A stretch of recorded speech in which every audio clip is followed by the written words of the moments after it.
गन्धर्वराजप्रतिमम्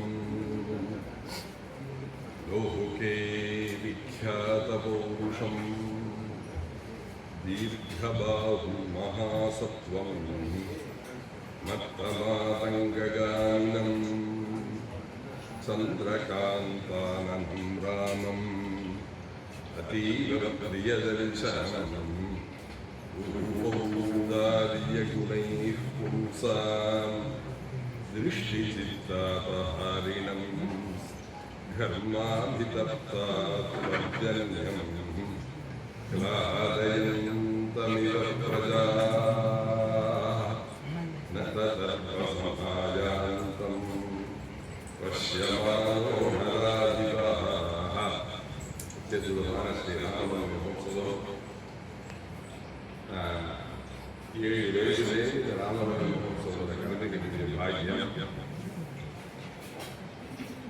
பல சந்தர்ப்பத்தில் இந்த சி.பி. ராமசுவாமி ஸ்ட்ரீட்டில் அண்ணாவோட சேர்ந்து ராமாயண கவனம் பண்ணியிருக்கோம்.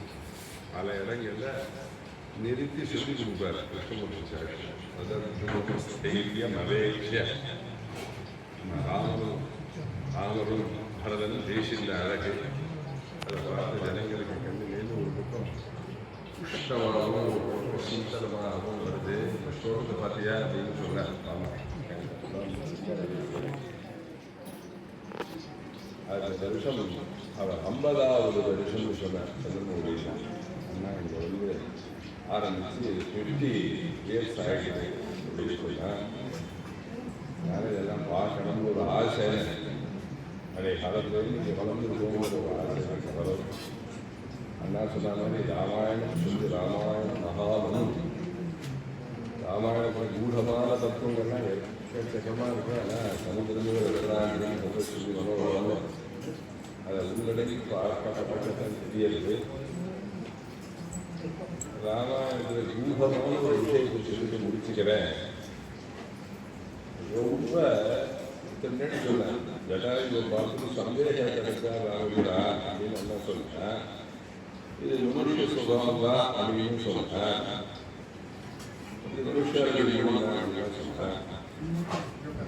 அது மாதிரி ரொம்ப புரியத்த நிறைய இருக்கிறவா சப்தோசாரம் பண்ணும்போது சில சமயங்களில் சில சமயம் அது ஏற்றுக்கிறதாகவும் ஏற்றுக்க முடியாததாகவும் தான் இருக்கும். சில சப்தங்களில் ஆஞ்சநேய சுவாமி இவரோட ராமனுக்கு வந்து கஷ்டப்பட்டு அவசியம் இல்லை. நீங்கள் விரும்பினால என் முதுகலையே போய் ராமசந்தின் காலத்தில் இறக்குவது சுந்தர கண்டத்தில் இருக்கு. யாரும் சுந்தர கண்ட பாடங்கள்லாம் நம்புறோம். அப்படிதான் இருக்கு. அப்போ நீ வெறும் கப்பி சொல்கிறான். நீ ஒரு குரங்கு அதனால அப்படி பேசிட்டு ஆனால் வாஸ்துவாகவே உண்மையான பக்தியோடு தான் அப்படின்னு சொன்னாங்க. அவருக்கு இந்த விதமாக அவரே சொல்கிறாங்க. பாரதத்துலேயும் சொல்கிறார். வியாசர் சொல்லும்போது சொல்கிறார். பீஷ்மான் காங்கேயாத்து ஆன்யத்திரச்ச ஹனுமதா. பீஷ்மரும் ஹனுமான் மாதிரி உலகத்தில் இனிமேல் யாரையும் பார்க்க முடியாது, 3ஆம் பேர் கிடையாதுன்னு சொல்கிறார். அவர் உண்மையான பக்தி பூர்வமான சப்தோச்சாரம் தான் பண்ணினார். ஆனால் சீதை வேணா அதை தப்பாக நினைச்சுட்டாளே வழிய. ஆனால் அவள் நினைச்சது தப்புன்னு கால தேவத்தை ஒரு இடத்துல சீதைக்கு உணர்த்தித்தான். ராமாயணம் எங்கே உணர்த்திச்சு தெரியா? யுத்த காலத்தில் இந்திரஜித்து ரதம் ஆகி புத்திர சோகத்தினால கஷ்டப்படும் போது இந்த ஒரு சீதையினால்தான் இந்த லங்கை இப்படி அழகுதுன்னு சீதையை வெட்டுறதுக்காக கத்தி எடுத்துன்னு ஓடுறான் அசோகவனத்தை நோக்கி.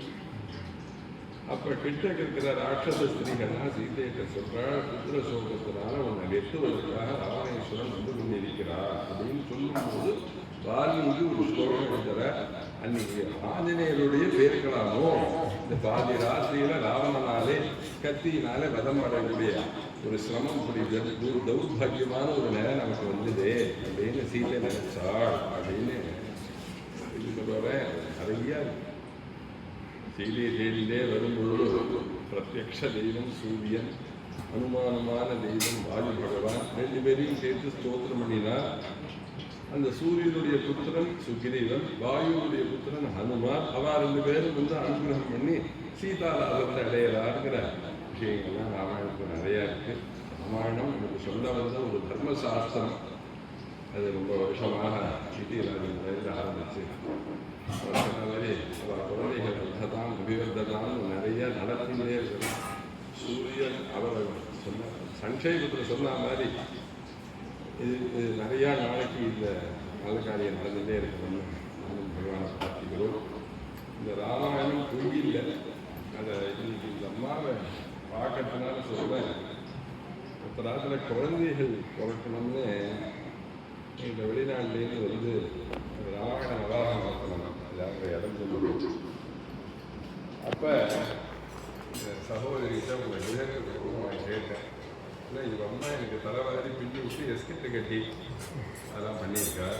இவ அப்பா அதுமையாக அந்த காரில் என்னை பின்னாடி உட்காந்து வச்சுட்டு கடைக்கு சொல்லி உனக்கு என்னென்ன நாம சொல்லுவாங்க நான் எல்லாம் வாங்கி தரேன்னு சொல்லுவேன். அதனால அது வந்து எத்தக்கினே நாஸ்தி நிஷ்கிருதி அதெல்லாம் மறக்கக்கூடாது. அந்த சீன்லாம் சொர்க்கத்துலையெல்லாம் ஒரு நாட்கள்.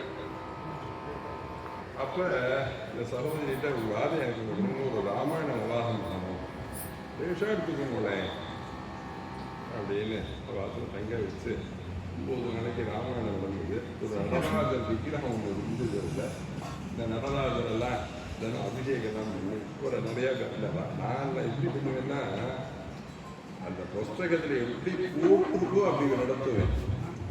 அதில் என்ன விதானம் இருக்கோ அந்த விதானமாக தான் நடத்துவேன். அதுலேருந்து திரவங்களை குறைக்க மாட்டேன். அதுக்கு குறைக்கிறதா இருந்தால் என்னை கூடாதீர்கள்னு சொல்லிவிடுவேன். நான் சொல்றபடி பண்ணுறதா தான் பண்ணுறேன். ராமாயண சத்தியங்கிறதுக்கு ஒரு சின்ன நிஷ்டாந்தம். இந்த ராமியாகிற ராமாயணம் நடச்சு முடிஞ்ச 11வது மாதம் இந்த தம்பதிகளுக்கு அழகான புள்ள குழந்தை பிறந்து சௌக்கியமாக தம்பதிகளாக அவர்கள் வசித்துக் கொண்டிருக்கிறார்கள். அதனால் ராமாயணம் நடத்தக்கூடிய விக்கிரகம் அதனால ராமனுடைய கிருபை எல்லாருக்கும் கிடைச்சு, எல்லாருக்கும் தர்மத்தில் மதி கிடைச்சு, திவ்யமான ஐகிகம் ஆவஷ்யம் எல்லாத்தையும் ராமன் அவர்கள் நான் பிரார்த்திக்கிறேன். ஜானகி காந்த ஸ்மரணம்.